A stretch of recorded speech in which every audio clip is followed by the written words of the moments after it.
Hi అండి, నమస్తే. Welcome to away cooking vibes.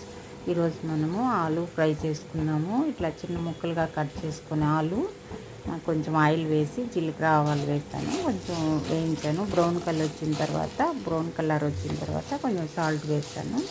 ఇప్పుడు ఇలా వేయించుకుంటూ ఉన్నామండి. కొంచెం మీడియం ఫ్లేమ్లో పెట్టి ఇలా వేయించుకుందాము.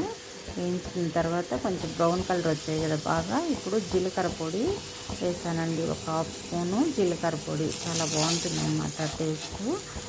సింపుల్ అండి ఇది అసలు. కొంచెం కారము, కొంచెం కారం పావు స్పూన్ వేసాను. మన టేస్ట్ని బట్టి వేసుకోవచ్చు, ఇబ్బంది ఏం లేదు. ఇలా అంతే అండి, సింపుల్. అలా బ్రౌన్ కలర్లోకి వచ్చిన తర్వాత కొంచెం కారం వేసేసుకుంటాము. నేనేంటంటే కొంచెం జీలకర్ర పొడి కూడా వేసాను అనమాట.